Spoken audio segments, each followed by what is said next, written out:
नमस्कार साथियों, dynamic education Jodhpur में मैं देवलाल चौधरी आपका हार्दिक स्वागत करता हूं। आज हम बात करेंगे एलपीपी का लास्ट वीडियो है और इसमें 50 एमसीक्यू लिए हैं मैंने जो आरपीएससी में पीछे आए हुए हैं।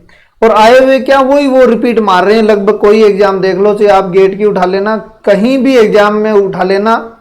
थोड़ा आपको मैं ट्रिक बताऊंगा इसमें, ताकि क्या कि जो क्वेश्चन आ रहे हैं ना वो ईजी हो जाए। बाकी थ्योरी आती है, कोशिश ये रहती है कि 90% थ्योरी आती है। कभी कभी क्या है कि क्वेश्चन उठा के दे देते हैं, तो उनको भी हम थोड़ा एडजस्ट करने की देखेंगे। तो सभी को गुड मॉर्निंग। आज हम बात करेंगे एलपीपी का। एमसीक्यू होंगे 50 और वो एलपीपी आपकी खत्म होने जा रही है। आप कमेंट बॉक्स में ये जरूर बताओगे कि आपको जो एलपीपी पहले जो पढ़ रहे थे और अब इन 50 क्वेश्चन जो एग्जाम में आए हुए विभिन्न एग्जाम में, इनके पढ़ने के बाद में आप में कितना सुधार हुआ है नहीं हुआ है, ये आप कमेंट बॉक्स में जरूर बताओगे। क्योंकि उसी आधार पर आपके कमेंट देख के ही हम कुछ सुधार की कोशिश करते हैं। ठीक है, बाकी तो हम अपने अकॉर्डिंग यदि चलेंगे तो वो नॉर्मल चलता है, लेकिन जैसे ही आपके कमेंट होते हैं उनके अकॉर्डिंग कोशिश करते हैं कि कुछ और, मतलब कितना डीप में समझ में आ रहा है कितना नहीं आ रहा है। तो आप कमेंट बॉक्स में जरूर बताओगे और मैं उम्मीद करूंगा कि यदि इनमें से यदि 5 क्वेश्चन आए तो आपका एक कोई गलत नहीं होगा। यदि लगभग 3, 4, 5 तक क्वेश्चन आते हैं इनमें से, ठीक है, तो हम सारे ही देखने वाले हैं अभी। तो देखो, पहला क्वेश्चन आपके सामने कॉलेज लेक्चरर का टेक्निकल एजुकेशन डिपार्टमेंट का है। आपके पास रेखिक, देखो मैक्सिमम दे दिया, ऑब्जेक्टिव फंक्शन है 2x - 3y और स्टेटमेंट है या फिर इसका अवरोध प्रतिबंध जो भी आप कहते हो, x + y 1 और x प्लस, देखो भाई, इसमें बिना पेन उठाए आप कर सकते हो आराम से। ठीक है, यदि आपने, मैंने कहा कि इसमें थोड़ी 2D का यदि लॉजिक लगा दोगे ना आप, तो आपका आंसर बिना पेन उठाए आप आंसर मार सकते हो। भाई 2D वाला लॉजिक लगना चाहिए, ये लो। ठीक है, अब देखो इसमें है क्या है। वैसे तो डायग्राम से तो है ही, लेकिन आप देख सकते हो। देखो x + y और x + y है, तो दोनों समांतर रेखाएं, ये लो और ये लो, तो ये रेखा तो हो जाएगी x + y = 2 या फिर, और ये हो जाएगी x + y = 1। अब देखो कई लोग क्या करेंगे, इसमें पहले पॉइंट निकालो और वो निकालो। मैं तो ये कह रहा हूं ये डायग्राम बनाना भी एक टाइम बर्बाद करने के लायक है। थोड़ा यदि आप 2D में दिमाग लगाए, देखो ये क्या मैंने बताया था, ये छोटा है मतलब मूल बिंदु वाला एरिया होगा, ये बड़ा है, एक्स वाई बड़ा है इस कांस्टेंट से, इसका मतलब मूल बिंदु के विपरीत वाला एरिया होगा। मुझे ये बताओ, समांतर तो रेखा है आपके सामने और एरिया आपका कॉमन है नहीं, तो इसका हल क्या होगा भाई? कोई हल नहीं। अब ये डायरेक्ट कैसे पता चला भाई? मेन चीज है, चलो इससे तो सभी निकालेंगे, डायरेक्ट पता कैसे चला? डायरेक्ट पता कब चलेगा? ऐसे अनंत हल या फिर इस टाइप के क्वेश्चन होंगे। एक तो आपकी रेखाएं समांतर होनी चाहिए, ठीक है, आपके सामने क्या होनी चाहिए? रेखाएं समांतर। दूसरी बात, ये जो विपरीत में होना चाहिए। अब विपरीत में कौन सा? बड़े के साथ बड़ा होना चाहिए एक्स वाई, और छोटे के साथ ये छोटा होना चाहिए। यदि इसका उल्टा हो गया तो ये बीच का एरिया आ जाएगा और फिर वो बाउंडेड बन जाएगा, और बाउंडेड में आपके सामने हल प्राप्त होंगे। ठीक है, तो आपके सामने कोई हल नहीं, आपका आंसर हो गया। देखो, तो इस रेखिक प्रोग्राम्स में, और इसमें देखो रटने वाली बात है ना, वो बिल्कुल ही बंद कर देना, क्योंकि रटोगे तो फिर मजा नहीं आएगा पढ़ने का कोई भी। हालांकि मैथ का कोई भी टॉपिक में आप ऐसा नहीं कर सकते कि मैं रट के कुछ प्राप्त कर सकूं। कभी सोचना भी मत, क्योंकि एग्जाम में फिर दिक्कत आएंगी, छोटे छोटे डाउट आएंगे फिर, और वो डाउट को आप क्लियर करोगे तो उसमें फिर टाइम लगेगा, या तो एग्जाम में टाइम लगेगा या फिर रिवीजन में टाइम लगेगा। कई बार ऐसा होता है, पहली बार पढ़ जाते हैं, चलो मिस कर देते हैं, चलो ये नहीं आया कोई बात, दूसरी बार वही प्रॉब्लम खड़ी हो जाती है सामने।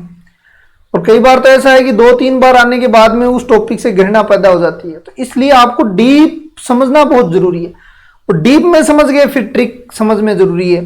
दूसरी बात, मैथ को आप डिवाइड मत करो कभी भी, मैथ को एक ही समझो, क्योंकि मैथ में हर चीज इंटर रिलेटेड है। अब मैं यहाँ पे लॉजिक यदि 2D वाला लगाऊंगा तो आपको पता है इतना इजी हो रहा है। यदि मैं 2D वाला नहीं लॉजिक लगा रहा हूं तो फिर ये पॉइंट निकालते रहो या फिर ये डायग्राम निकालते रहो, वैसा ही वो बनाते रहो।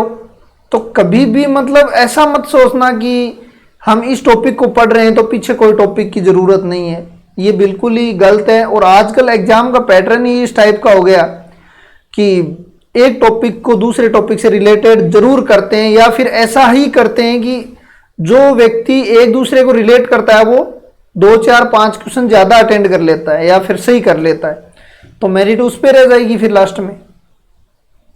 तो देखो, रैखिक प्रोग्राम समस्या में आधारी सुसंगत बीएफएस की बात कर रहा है।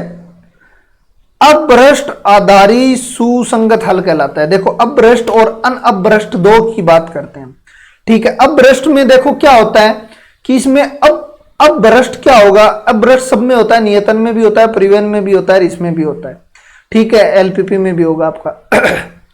इसकी बात करते हैं। यदि अनभ्रष्ट होगा तो वो जो आधारी चर है ना, आधारी चर शून्य नहीं होगा, ठीक है ना, आधारी चर अशून्य होगा यदि अनभ्रष्ट है। तो अभ्रष्ट में कोई ना कोई चर आपका क्या बन जाएगा, शून्य बन जाएगा, ठीक है। हालांकि इसकी पूरी डिटेल मैंने क्वेश्चन करवाया है, आप वो देखोगे तो मेरी सारे ये वर्ड में बार वापिस यूज कर रहा हूं, वहां पे पूरा डिटेल में बताया है। तो एक तो इसका आधारित चर शून्य होगा, वो कंडीशन है, तो कम से कम एक आधारित चर शून्य हो, ठीक है। यहां अशून्य होगा तो वो गलत हो जाएगा, वो अनभ्रष्ट में होगा। यदि किसी आधारित चर का मान शून्य न हो, शुरुआत में मान शून्य नहीं है लेकिन न्यूनतम अनुपात में अद्वितीय न हो, तो ये भी अनभ्रष्ट की है। तो दोनों के बारे में हम डिस्कस कर सकते। ये शुरुआत में अनभ्रष्ट, वो अभ्रष्ट नहीं आता इस कंडीशन में। इसमें 1-2 स्टेप या 2-4 स्टेप के बाद में अभ्रष्ट पैदा होता है, ठीक है। तो अभ्रष्ट शुरुआत में भी हो सकता है और बाद में भी हो सकता है, ये भी मैंने वहां पे बताया हुआ है। तो सारी डिटेल देखो, वीडियो समझोगे। देखो, नियतन समस्या हल की जा सकती है। अब देखो, इसमें नियतन समस्या और परिवहन समस्या का पार्टी नियतन समस्या है। अब ऑप्शन से क्वेश्चन सही होंगे। जब मैंने नियतन समस्या पढ़ाई उसी में मैंने बता दिया था कि देखो, जैसा ऑप्शन आपको देगा ना वो आपको दिमाग लगाना पड़े, ठीक है। आपके पास कोई अलग ही दे देता, मान लो मेथड, ठीक है, और यहां हैंगर की दे देता तो हम हैंगर की करते, लेकिन यहां पे ऑप्शन देखो ए एंड बी दोनों दे दिया। और मैंने क्या कहा था, सिंप्लेक्स मेथड से आप कर सकते हो, ठीक है, कर सकते हो, लेकिन बहुत लेंदी तरीका है, क्योंकि सिंप्लेक्स ऑलरेडी बहुत लेंदी है। और ये खुद जो नियतन होती है ये मिनिमम का पार्ट काम करती है, और एलपीपी सिंप्लेक्स में आप जाओगे तो वो मैक्सिमम का काम करती है। तो आपके लिए तो वो बहुत लेंथी पड़ेगा, लेकिन कर सकते हैं। तो इसका मतलब सिंप्लेक्स, वहां पे भी मैंने यही बताया था जब हमने नियतन पढ़ा था, तो सिंप्लेक्स तो होगा ही होगा। अब देखो, परिवहन इसका आंसर कैसे होगा ये देखना जरूरी है। परिवहन का पार्टी नियतन समस्या है। अब यदि इसमें अपने को दे देते अलग अलग वोगल विधि, वो एक क्वेश्चन आगे मिल जाएगा, वो दे देता तो हम क्या हैंगर की यूज करते। लेकिन यहां पे परिवहन का पार्टी नियतन समस्या है। नियतन में क्या होती है, ध्यान में रख लेना, एन ही कार्य होंगे और एन ही व्यक्ति होंगे, ठीक है, एन कार्य और एन ही व्यक्ति होंगे। अब इसे बैलेंस्ड कहेंगे, ठीक है, संतुलित। ये भी पूछा हुआ है एक बार, शायद गेट में पूछा हुआ है, पता नहीं। यदि एन कार्य और एन है तो इसे क्या कहेंगे, हम संतुलित कहेंगे। और यदि एन, ये दोनों डिफरेंट है तो असंतुलित कहेंगे। ये सारी चीजें आपको आती है, तो आपका आंसर ये हो जाएगा। यदि m बराबर n हो जाए तो नियतन प्राप्त हो जाता है इसमें, ठीक है। अब देखो, n कर्मी के n इकाई है, इसका मतलब नियतन है और बैलेंस्ड है कि विभिन्न संभावित विधियां, जबकि एक कर्मी एक कार्य। अब ये देखो, पूरा ही क्वेश्चन है, लास्ट में मैंने बताया था कि एक व्यक्ति एक कार्य कर सकता है। तो एक व्यक्ति वैसे देखें तो कितना कार्य कर सकता है, ये नियतन को नहीं छोड़ के आप नॉर्मली क्रमचय संचय में जाओगे ना तो भी आंसर कर दोगे इसका, ठीक है। तो एक व्यक्ति एन कार्य कर सकता है और एन व्यक्ति की फैक्टोरियल एन कार्य कर सकते हैं, क्योंकि पहला व्यक्ति पहले कार्य कर दिया तो फिर दूसरा बाकी n-1 कार्य कर सकता है, ठीक है। फिर मान लो 2 कार्य हो गए तो तीसरा व्यक्ति फिर n-2, इस तरीके से चलता चलता आपका पूरा कार्य क्या हो जाएगा, फैक्टोरियल n हो जाएगा। ये भी आपके बुक में ही क्वेश्चन है। अब देखो यदि किसी परिवहन समस्या में पंक्तियों की संख्या 4 है और स्तंभों की संख्या 3 है, तो ये तो ऑथेंटिक क्वेश्चन हमने कर लिया है। खाली कोष्टिकों की संख्याएं ज्ञात कीजिए। देखो एक तो होती है नियतन कोष्टिकाएं या भरी हुई कोष्टिकाएं, ठीक है, या फिर आधारित चर नाम दे सकते हैं। परिवहन समस्या में आधारित चर, ये तीनों नाम दे सकते हैं यहां पे। इसका फॉर्मूला होगा m + n-1। ये तो क्या होगा आपका नियतन है, आधारित चर है, जो भी है आधारित चर मान लो आप। लेकिन खाली कोष्टिकों की बात करते हैं। खाली कोष्टिका का दो फॉर्मूला है। एक तो ये आपको प्राप्त हो जाए तो पूरा mn को गुणा करके उसमें से घटा दो। mn में से क्या घटा दो, ये घटा दो।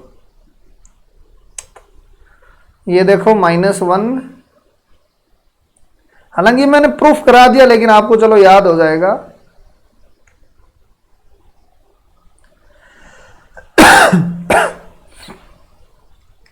ये घटाओगे तो आपके सामने शायद m-1 n-1 आएगा। ठीक है, तो आपके पास तरीके दो हैं, आप आंसर निकाल सकते हो। या तो ये निकाल के 12 में से घटा दो, या फिर ये तरीका लगा लो, m की वैल्यू यहाँ ये है और n की वैल्यू ये 3 है, तो ये कितना हो जाएगा भाई 4 - 1 और 3 - 1, तो आंसर इज 6। ठीक है, टोटल 12 है, आधारित चर 6 है, तो रिक्त बाकी के रिक्त हो जाएंगे 6। तो दोनों तरीके आपके सामने हैं।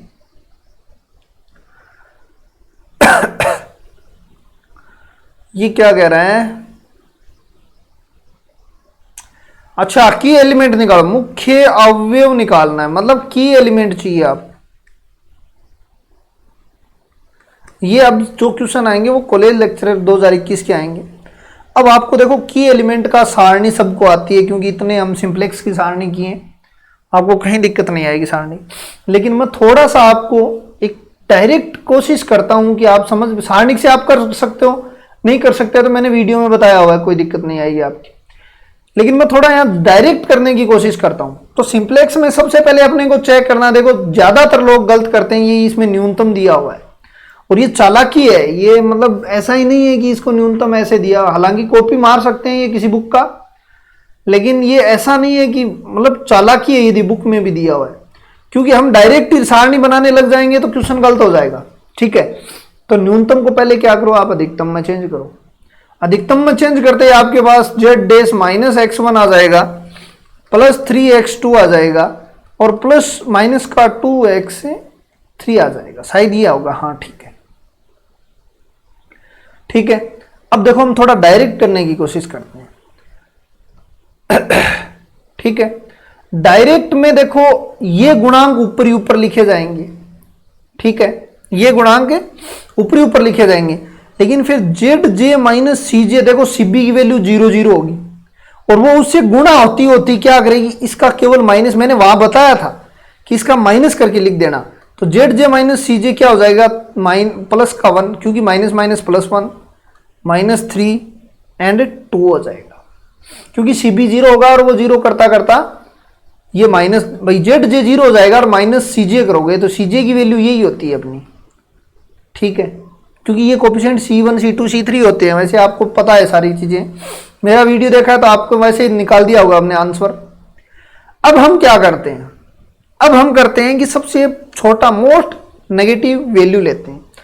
मोस्ट नेगेटिव वैल्यू ये हुई है, मतलब इसको मैं x2 का गुणांक ले सकता हूं। तो आपके पास एक चीज समझ में आ जानी चाहिए कि x2 का गुणांक इसका आंसर होगा। तो x2 का गुणांक इसका आंसर होगा, तो x2 का गुणांक एक तो ये रहा, एक ये रहा और एक ये रहा। ठीक है, -1 इसमें है नहीं, इसको हटा दो, नहीं होगा। 3 और 4 हैं तो ये दोनों हटा दो, हट गया। पहली बात तो ये हट गया, आपके पास दो आंसर बचा। अब जो x2 का गुणांक है ना, वो आप क्या करो, इस b में डिवाइड करो और मिनिमम ढूंढो। अब देखो ये तो माइनस का तो हम लेते नहीं, तो ये तो कैंसिल हो गया। इसमें देखो ये 3 दे रहा है और ये x2 का गुणांक 10 में भाग दोगे 3.3 दे रहा है। तो हम इधर वाली जब लेते हैं मिनिमम रेशियो, तो छोटे वाला ही लेते हैं, और ये छोटे वाला और ये दोनों मिलते हैं तो वहां पे क्या होगा आपका की पॉइंट। तो ये देखो, एक तो x2 की चाहिए इधर मिनिमम, इसमें x2 का कौन सा हो गया 4 एलिमेंट। तो ये आंसर देखो, सारणी वगैरह कुछ नहीं बनानी आपको, ठीक है। मैंने इतना डिप में ऐसे ही बताया कि आपको मतलब आप निकाल सकते हो डायरेक्ट बिना सारणी से, और मात्र 10 सेकंड। अब यदि मैं चाहूं कि निकालना चाहूं तो डायरेक्ट मैं क्या करूंगा, न्यूनतम है तो सेम गुणांक रहेगा, या सेम ही गुणांक लेना है। थोड़ा सा ये ट्रिक आप लगा सकते हो, मतलब जितनी प्रैक्टिस करोगे उतना आएगा, वो तो यही भी है, ठीक है। तो अब मोस्ट एलिमेंट तो ये हो गया, किसका गुणांक है x2 का, मतलब आंसर तो x2 का होगा। तो इनमें से जो काटना है वो काट दो पहले, ठीक है। आपके पास 2 बचा, अब इसका डिवाइड करवाएं इस b में, डिवाइड करोगे तो माइनस वाला तो हम लेते नहीं मिनिमम रेशियो में। अब इन दोनों की लड़ाई बची है, इन दोनों की लड़ाई बची है, तो आपके सामने मिनिमम चूज करना है। मिनिमम कौन सा आ रहा है, और वो x2 का गुणांक, तो मिनिमम तो ये रहेगा, तो ये x2 का गुणांक।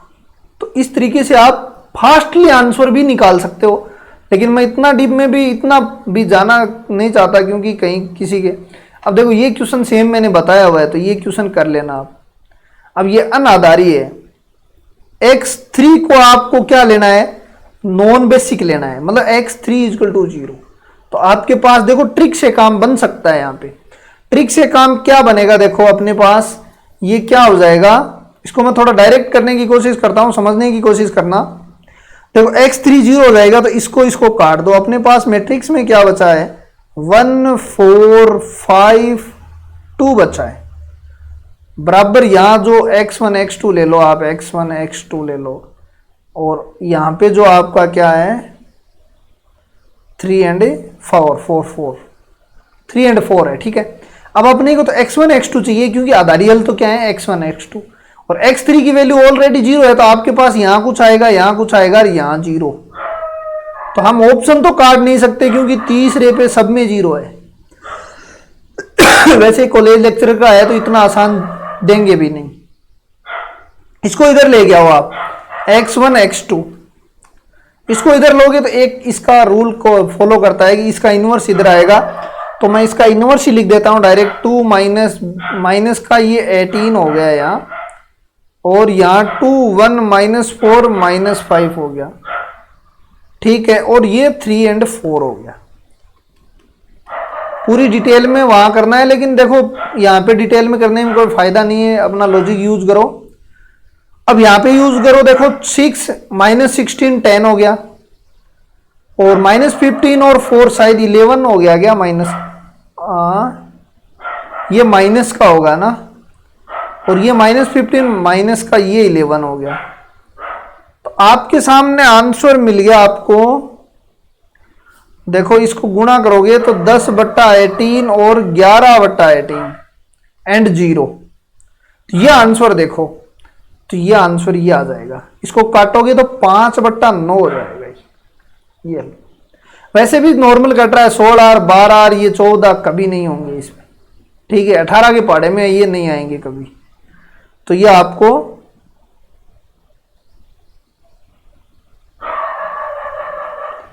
अब देखो, ये तो मैंने बताया हुआ क्वेश्चन फिर से आ गया। लागत में CIJ एक नियतन समस्या, नियतम में ये इष्टतम हल होता है, तो ये लो, ठीक है। परिवहन समस्या को सुसंगत हल करने के लिए आवश्यक एवं पर्याप्त हल करने के लिए ये बराबर होनी चाहिए। मांग और उत्पादन खूब बार किया है, ये तो यही चीजें पूछेंगे। परिवहन समस्याओं की अभ्रष्टता आती है।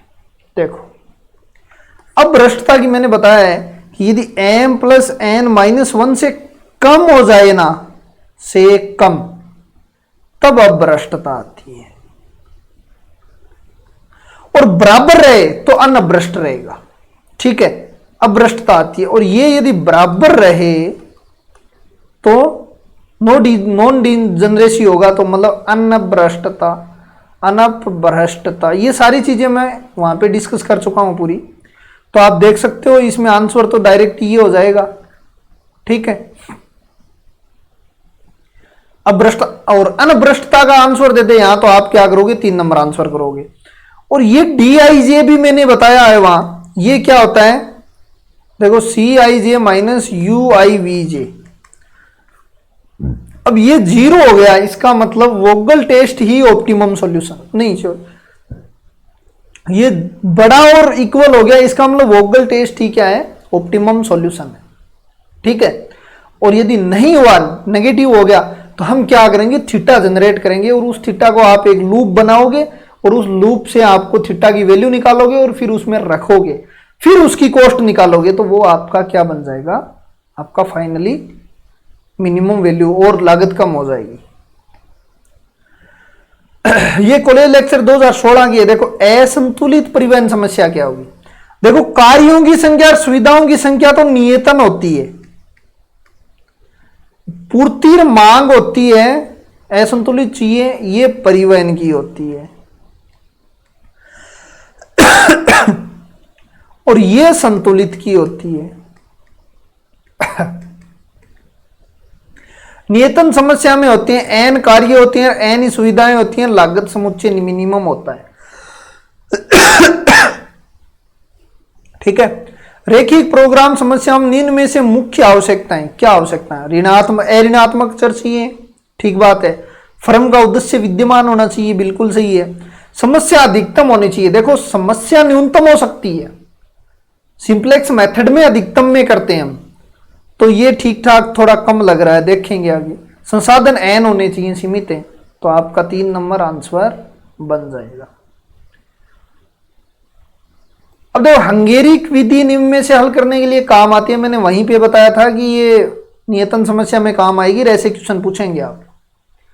ठीक है, यदि किसी परिवहन समस्याओं की पंक्तियों की संख्या 5 है और स्तंभों की संख्या कितनी है, 6, अब भ्रष्टता कब आएगी, देखो m प्लस n से कम पर भ्रष्टता आएगी, ये तो आपको पता चल गया। इसका मतलब 5 प्लस 6 माइनस 1 से कम, सॉरी हाँ ये लिख दो, मतलब ये 10 होगा, 10 से कम पे आएगी, है ना, तो ये 10, ये नहीं, यहां गलत आंसर ये हो जाएगा, कुल भरी हुई, ठीक है ना, कुल भरी हुई। यदि रिक्त की पूछ ले तो फिर पंगा अलग हो जाएगा, ठीक है ना, फिर वो m minus m plus n से घटाना पड़ेगा, तो दोनों तरफ से ही पूछ सकते हैं। तो भाई कुल मिला के ये 10 है, 10 से जब कम होगा ना तब क्या होगा, अब भ्रष्टता आएगी आपकी। देखो रेखिक प्रोग्राम समीकरण के मानक रूप में परिवर्तन करने के लिए किन चरों को प्रविष्ट किया जाए, मानक रूप में इन दोनों को ही करते हैं हम, क्योंकि मानक रूप में मतलब सीधी सी बात यही है, इसको इक्वल में लेके आना है। ठीक है, न्यूनतम स्लैक वेरिएबल और सरप्लस वेरिएबल है इसका। आधारी सुसंगत हल अभ्रष्ट कहा जाता है। आधारी अभ्रष्ट कब कहा जाता है, एक तो अद्वितीय विद्यमान हो, दूसरा कोई चर शून्य हो, तो आधारी चर कम से कम एक चर शून्य हो। ठीक है, कोई आधारी चर अलग छोड़ो, इसको छोड़ो, हाँ ठीक है यही होगा, इसमें कोई और बताने लायक नहीं है, मतलब ऑप्शन में। अब ये अपने सिलेबस के बाहर का है कि कौन सा वैज्ञानिक परिवहन समस्याओं से ये तीनों है, लेकिन अपने कोई काम की चीज नहीं है इसमें। परिवहन समस्याओं को आधारी चरों की अधिकतम संख्या हो सकती है, बिल्कुल आधारी चर की ये हो सकती है, और अब आधारी चरों की संख्या तो ये होगी, ले अब खाली कोष्ठकों की संख्या ये घटा दो mn में से। प्रतिबंधित समस्या में से किसी, अब ये आप करना, मतलब ये आपके लिए केवल निर्दिष्टित नहीं बनाया जा सकता, तब की बात है। तो आपके मैं उम्मीद करता हूं कि ये क्वेश्चन तो आप नियतन समस्या का मिलेगा, आपको करके देखना इसको। ये भी आप कर सकते हो, देखो सेकंड गेट का है, अब सेकंड गेट 2018 के स्टार्ट हो गए हैं। ठीक है, ax बराबर b के सभी सुसंगत हलों का अवमुख समुच्चय, कॉन्वेक्स सेट की बात करते हैं या उत्तल समुच्चय भी बात कर सकते हैं, एक अवमुख बहुभुज है, तो चरणों के द्वारा बिंदुओं में इष्टतम हल होगा, रिक्त का मतलब कितने, कम से कम एक होगा। हालांकि ये नियम ये है कि इसके कॉर्नर पॉइंट क्या होंगे, बहुभुज के सारे इष्टतम हल वो एक्सट्रीम पॉइंट होंगे। ठीक है, एक्सट्रीम पॉइंट क्या होंगे इसके, मतलब चरम बिंदु होंगे, चरम बिंदु, उसमें से कोई न कोई एक, कम से कम एक क्या होगा, ऑप्टिमम सॉल्यूशन होगा। तो ये सारी चीजें वहां बताई है कॉन्वेक्स सेट में। कॉन्वेक्स सेट एक्स बराबर क्या होता है भाई, प्रूफ करके बताया हुआ है मेरा एक्स टूर। ये ध्यान में रख लेना, यहाँ पे कुछ न कुछ एग्जामिनर गड़बड़ कर सकता है, बाकी तो ये सबके याद रहता है, ठीक है। और वो पता ही है कॉन्वेक्स सेट क्या होता है, जैसे इनके अंदर कोई बिंदु को मिलाओगे तो सारे पॉइंट, इस रेखा के जो सारे पॉइंट है वो इसके अंदर होने चाहिए, तब तो क्या होगा, ये कॉन्वेक्स होगा। अब कई बार क्या कर ले, तो यही सर्किल है और आप तो बाहर की पॉइंट ले लिए, तो इन बाहर के इनफाइनाइट पॉइंट ले लिए। अब इन पॉइंट को मिलाओगे तो क्या ये सारे पॉइंट इसके आ रहे हैं, नहीं आ रहे, क्योंकि ये देखो सर्किल के अंदर क्या है, तो ये कॉन्वेक्स नहीं होगा, ये कॉन्वेक्स हो जाएगा। तो ये तो सारी चीजें मैंने प्रूफ करके बताई हुई हैं। देखो सारणी आपको दी हुई है, आराम से कर सकते हो, और कर क्या सकते हो, ये हमने कर लिया है। ये क्वेश्चन सारणी बना के दे दिया आपको, 3 बार रिपीट किया हुआ है, इसका आंसर 4 होगा। की एलिमेंट, अच्छा इसमें पूछा क्या है, गलत कथन, तो की एलिमेंट 4 होगा तो गलत सीधा ही हो गया, ठीक है। गलत कथन तो सीधा ही निकल गया क्योंकि हमने पहले आंसर निकाल चुका है, लेकिन एक्चुअली क्या चीज है वो देखनी जरूरी है। ये इसका एंटरिंग पॉइंट है जो A2 या X2 कुछ भी दे सकता है, तो ये प्रवेशी हो गया। अब बाहर क्या जा रहा है, मिनिमम ये है, ये बाहर जा रहा है, तो ये अपगामी या डिपार्टिंग पॉइंट हो गया। ये तो बहुत अच्छी बात है कि दे दिया, ये मैंने बता दिया DIJ, इसे हम डेल भी कर सकते हैं। लेकिन आप यदि पढ़ लोगे ना तो उसके बाद में आपको ऐसा लगेगा कि मतलब अलग ही ऑप्शन दिखेगा वो। अब इसने DIJ की जगह डेल कर दिया, वो कोई बात नहीं है, ठीक है। तो देखो आप, तो इसका आपको यदि एक बार देख लिया ना तो आपको अलग ही आंसर दिख जाएगा। LPP, अब भ्रष्ट की वही बात है, वही रिपीट मार दिया, कम से कम एक आधारी चर शून्य हो। AX बराबर सभी सुसंगत हलों का अवमुख समुच्चय का प्रत्येक चरम बिंदु होता है। देखो कॉन्वेक्स सेट है ना, उसका जो प्रत्येक चरम बिंदु BFS होता है, बेसिक फिजिबल सॉल्यूशन। तो इसमें बेसिक फिजिबल सॉल्यूशन ये रहा।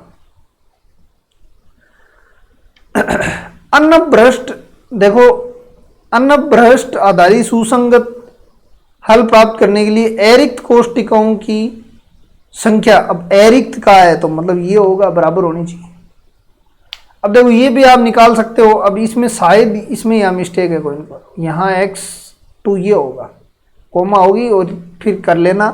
नॉर्मल है, ग्राफ से भी हो जाएगा, सिंप्लेक्स मेथड, सिंप्लेक्स से थोड़ा हार्ड पड़ेगा, ग्राफ से इजी बन जाएगा, आपका आंसर आ जाएगा यहाँ से। देखो इनमें से कौन सा तरीका नियतन समस्याओं को हल करने के लिए यूज करते हैं, स्टेपिंग मैथ। देखो पहली बात तो ये रहा, हैंगेरिक मेथड यूज करते हैं, और ये मेथड किस में यूज करते हैं हम, परिवहन समस्याओं में। अब देखो संस्कृत शिक्षा 2018 का क्वेश्चन है और वापिस रिपीट मार दिया, ये लो कम से कम 1 होगा।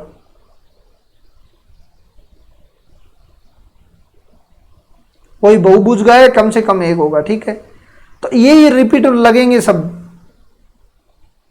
अब देखो वेरी वेरी इंपॉर्टेंट है, और यही दिमाग चाहिए भाई एक स्टूडेंट को, एक टीचर के लिए यही दिमाग की जो आवश्यकता होती है।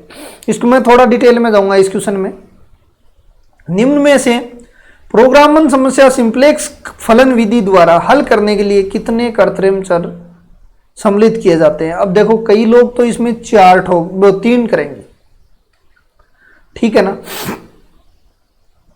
अब पहली बात है तो कृत्रिम चर की आवश्यकता क्यों पड़ती है, ठीक है। कृत्रिम चर की आवश्यकता हम क्यों पड़ती है, क्योंकि हम प्रारंभिक BFS निकालते हैं और उसमें अपने पास क्या होना चाहिए, एक इकाई मैट्रिक्स होनी चाहिए, और इकाई मैट्रिक्स के लिए मुझे ये चाहिए, ठीक है, ये चाहिए। अब देखो मैं शुरुआत में करता हूं, इसका बनाता हूं, मान लो इसमें आप कृत्रिम चर नहीं जोड़ोगे, मतलब इसका 0S1 मान लो आप एक बार के लिए, तो ये तो सारा 0 0 बनता, इसका मतलब एक तो कृत्रिम चर इसके लिए चाहिए। दूसरा देखो आप इसमें, आप देखो पहला 0 1, क्योंकि छोटा, इसमें प्लस का जोड़ोगे आप तभी तो ये बराबर होगा, प्लस का इसमें कुछ न कुछ जोड़ोगे तभी तो इक्वल का साइन आएगा। इसका मतलब इसने क्या किया, आपको इकाई मैट्रिक्स का एक पार्ट दे चुका है, इसमें आप कुछ न कुछ घटाओगे। एक्चुअली चीज ये माइनस, ये सारणी समझो आप, चलो इसमें ले लेते हैं, ठीक है, ये चाहिए आपको, इसमें ले लेते हैं हम 0 0, ये -1, कुछ न कुछ घटाओगे आप, घटाओगे तो इकाई मैट्रिक्स तो नहीं बनी है। इसका मतलब एक यहां पे आपको जरूरत है, तो एक तो यहां 1 की जरूरत है तो कुछ न कुछ जोड़ोगे, एक यहां आपको जरूरत है कि कुछ न कुछ जोड़ोगे, तो आपको कितने की जरूरत पड़ेगी, 2 की जरूरत पड़ेगी, ठीक है। तो ऐसे एक डिवाइडेशन का पूरा होना चाहिए, मतलब तभी मजा आएगा पढ़ने का। रेखिक प्रोग्राम समस्याओं का यदि सुसंगत हलों का समुच्चय रिक्त समुच्चय हो तो समस्या का हल होगा।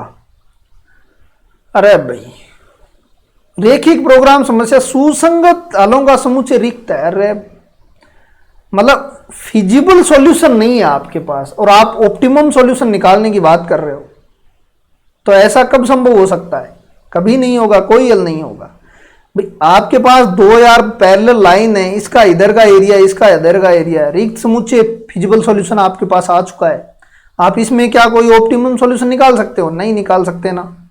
तो यही बात है, बस चीजों को समझो, अपने दिमाग में अपने एग्जाम्पल क्रिएट करो और प्रस्तुत कर दो, गलत कभी नहीं होगा। 2 उन्मुख समुच्चयों का सर्वनिष्ठ तो पता ही है, उन्मुख होगा, कहीं भी लिखा है लगा दो, ये लो देखो ये क्या कह रहा है, ये आपको दे दिया प्रतिबंध, ये दे दिया, ये आपको दे दिया, और ये दे दिया, और ये दे दिया, ठीक है, डायग्राम बना ले, इससे क्या आएगी, ठीक रहेगा थोड़ा। एक्चुअली आपको डायग्राम नहीं बनाओ तो भी काम हो जाएगा, ठीक है। बस आपको पता चलना चाहिए कि बड़ी के साथ इधर बड़ी है, नहीं रुको, डायग्राम बना लेते हैं, इसका सही रहेगा, तभी समझ में आएगा, क्योंकि ये गुणांक अलग रह गया ना। x + y = 6 का ये हो गई, और देखो ये मैं कर देता हूं 0 1 और 3/2, चलो 3/2 0 और 0 1 0 1, ये बनेगे ना। ये कह रहा है x भी 3 से बड़ा होना चाहिए और y भी 3 से बड़ा होना चाहिए। अब इसको एरिया कौन सा चाहिए, इधर का चाहिए, इसको इधर का चाहिए। ये क्या है, 0.06 है और ये 0.60 है, ये मान लेते हैं हम, और ये मान लो आप, कोई यहां छोटा सा एरिया आएगा, उसकी बात कर रहे हैं। तो ये एक तो बाउंडेड है, उसमें न्यूनतम भी मिलेगा आपको, अधिकतम भी मिलेगा, तो ये आपका आंसर है। परिवहन समस्या अब भ्रष्टता उत्पन्न होती है, दिमाग खोल के देख लेना। अब यहां पे आप छोटी नहीं करोगे, यहां पे एरिक्त होता तो आंसर ये होता, लेकिन अब आंसर ये होगा, ठीक है। उसी क्वेश्चन को घुमाया है केवल, एरिक्त होता तो आंसर 1 नंबर होता है यहां पे, लेकिन रिक्त कोष्ठी का इसका ये आंसर होगा। अब ये मैंने ट्रिक बताई है, लेकिन देखो ये तो हमेशा अवमुख समुच्चय होगा, ये हमेशा ही नहीं होगा, ठीक है। तो क्या चाहिए आपको, अवमुख समुच्चय नहीं है, तो ये आंसर हो जाएगा। इसको आपको चेक करना पड़ेगा, देखते हैं। ये आप थोड़ा परवले बनाओ भाई इसको, x² माइनस से साथ में गुणा कर देता हूं, x² बन जाएगा, साइन चेंज हो जाएगा, ठीक है, और माइनस में यहां कॉमन ले लेता हूं और y -3, ये आपका, ये बात करनी है यहां पे, और ये बनेगा मुंह इसका इधर, इसका मुंह बनेगा इधर, देख लेना कोई मिस्टेक नहीं हो बस, ठीक है, कोई मिस्टेक नहीं होनी चाहिए, देख लेना एक बार के लिए, ठीक है।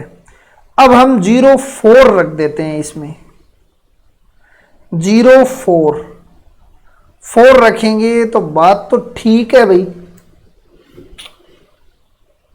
बाहर का एलिमेंट होगा,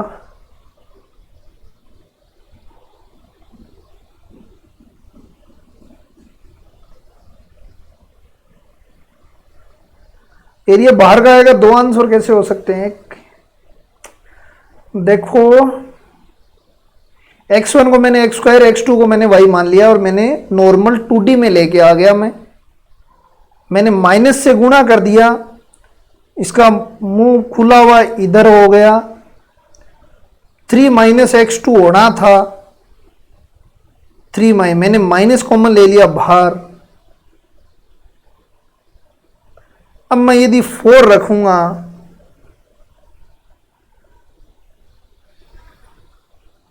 तो ये छोटा रहेगा और बाहर का एरिया होगा, तो ये उन्मुख नहीं होगा भाई, ये उन्मुख नहीं होगा, क्योंकि इसमें फिर ये प्रॉब्लम आएगी।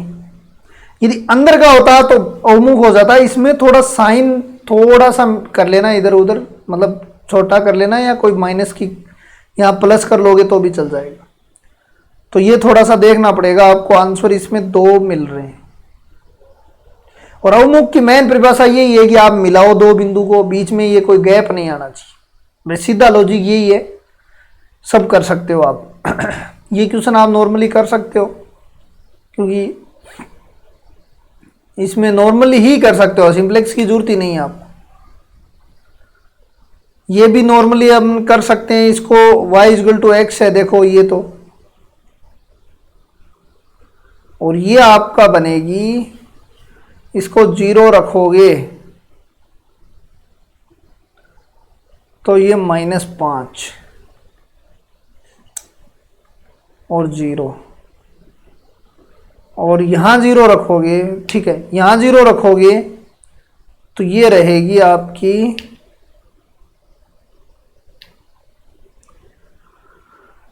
1 और 0, 0 1।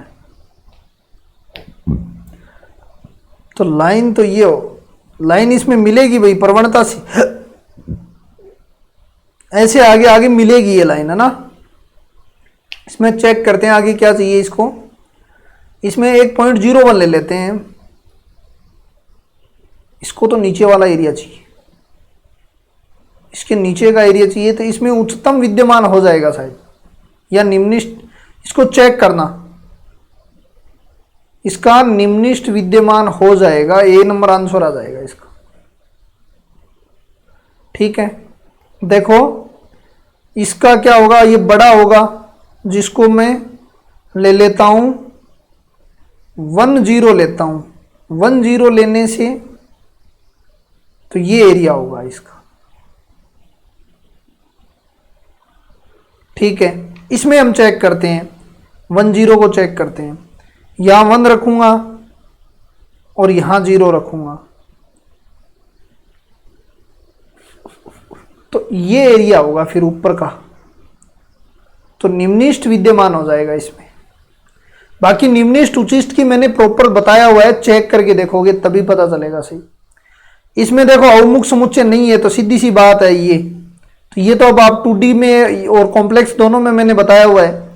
ये 2 सर्किल हैं, एक की त्रिज्या कितनी है 5 और एक की त्रिज्या 3 है, और एरिया आपका ये है। तो इनमें से 2 बिंदु मिलाओगे तो बीच में ये गड़बड़ हो गई। बाकी इसको आप, ये दीर्घवृत्त होता है, छोटा है तब, यदि बड़ा साइन आ जाता तो नहीं होता। ये भी, इसमें भी यदि बड़ा साइन आ जाता तो नहीं होता। ठीक है, और इसमें आप परवलय में हमेशा बना के देख लिया करो। हालांकि इसमें भी बड़ा साइन क्या है कि एक्चुअली इसमें कई बार ऐसे भी दे देते हैं, तो हम कंफ्यूज हो जाते हैं। तो इसलिए परवलय में ऐसे कोई लॉजिक मत लगाना। ठीक है, बेला लगाओगे तो आपकी रिस्क पे है ये, क्योंकि इसमें एग्जामिनर थोड़ा चालबाज बन जाएगा ना, तो उसमें फिर गड़बड़ हो जाएगी, वो ट्रिकें इतनी कारगर नहीं होंगी फिर। बाकी सर्कल दीर्घवृत्त में कोई दिक्कत नहीं आएगी आपकी। अब देखो आधारी हल ज्ञात की सुसंगत नहीं है। सुसंगत का मतलब ये है कि कौन सा ऑप्शन गलत है, ये देखना है। तो पहले तो आधारी हल निकालना, मतलब आधारी चर निकालो। तो आधारी चर तो पहले मैं इक्वेशंस लिख लेता हूं, x y = 12z = 12। सेम वही है, हमने कर लिया वही। ठीक है, थोड़ा डायरेक्ट करने की कोशिश कर रहा हूं। देखो 1 1 3 5 × x1 x2 = 12 50। ठीक है, x1 x2 की हमें वैल्यू निकालनी है। इसकी क्या हो जाएगी, x1 x2 की क्या बन जाएगी, ये बट्टा नहीं है ना, तो ये बन जाएगी 1/2 5 1 -1 -3। अब ये मैंने इसका प्रतिलोम निकाल दिया डायरेक्ट ही, क्योंकि 2/2 की मैट्रिक्स का प्रतिलोम निकाल सकते हैं। ये आप सिर्फ चेंज करना और माइनस साइन चेंज करना, और 12 और 50, तो 1/2 इसको यहां रख लो। इसको करोगे 12 पंजे 60 और ये 50 10 हो जाएगा। इसको करोगे 36 और ये करेगा 50, तो ये 14 हो जाएगा। और ये 5 और 7 और 0, 5 7 0 पहले में है, क्या है, पहला राइट है, क्योंकि x3 तो हमने ऑलरेडी 0 माना है। अब इसी प्रकार अब आपको तीनों देखने हैं, ठीक है, तो भाई क्या करें, इसका तीनों देखें क्या, ऐसे निकाल तो सकते हो, ऐसी कोई बात नहीं है। आप देखो 1 12 3 8, मैं थोड़ा डायरेक्ट लिख रहा हूं ना, x1 x3 का मैं डायरेक्ट ही निकाल रहा हूं। देखो 1 12 3 8,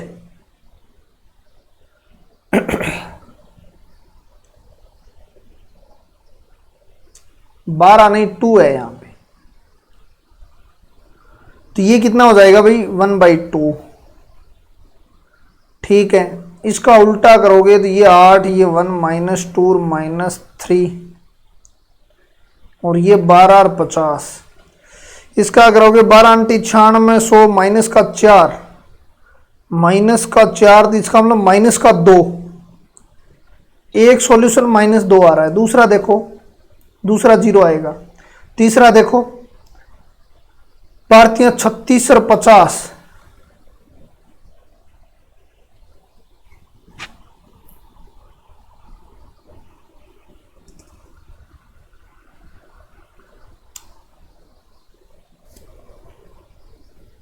+7,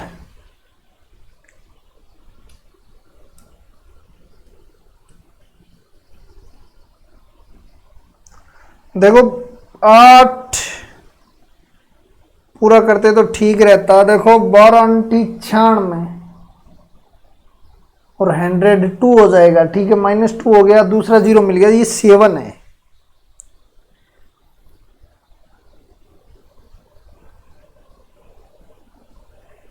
ठीक है, 7 है। अब इसको गुणा करो 12 36, तीसरा आंसर मिल रहा है, तो देखना कोई मिस्टेक ना हो गैस।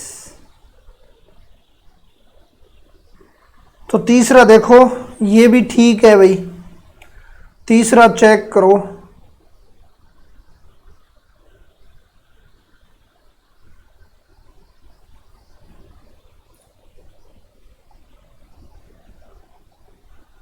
तीसरा चेक करोगे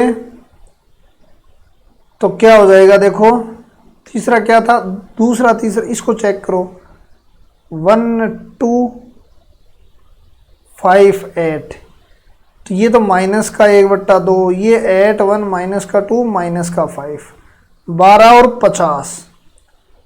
देखो ये 100 गया, 12 × 96 -4, पहला तो 0 होगा, फिर माइनस माइनस प्लस 2 हो गया, ठीक है, 12 पंजो 60 माइनस, और ये 50 माइनस माइनस, ये भी सही, और ये भी सही कैसे आया है पता नहीं।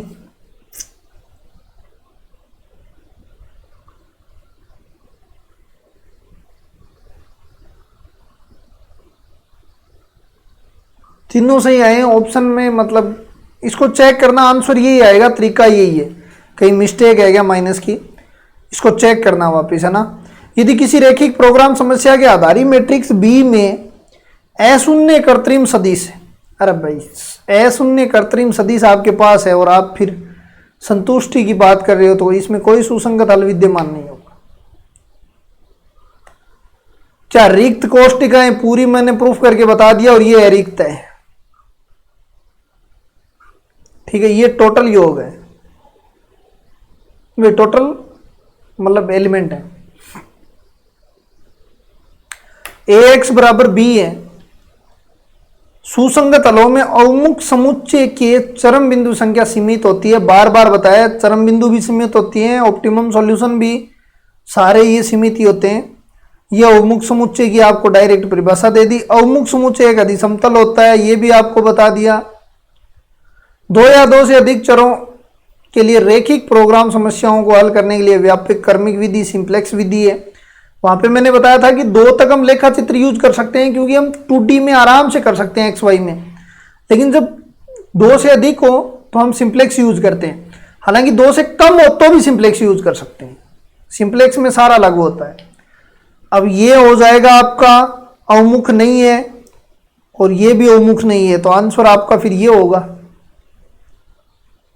क्योंकि पीछे निकाल लिया इनको। तो अब नियतन समस्या में n नौकरी n व्यक्ति हैं, आधारी सुसंगत तल कितने होंगे? m ही होंगे। इसको चेक करना क्या होगा आंसर, इसको आप बताना आंसर क्या होगा। मैं 2 क्वेश्चन आपके लिए छोड़ रहा हूं, ये आप आराम से बता सकते हो, है ना। अब ये क्या कह रहा है? 3 पंक्ति 3 स्तंभों वाली संतुलित परिवहन समस्या के लिए आधारित चरों की संख्या है। आधारित चरों की m + n - 1, 3 + 3 - 1 = 5। तो ये लो, और ये आपकी LPP कंप्लीट है। इस टाइप के क्वेश्चन आते हैं भाई। यदि आपको वीडियो अच्छा लगा तो कमेंट बॉक्स में जरूर बताना।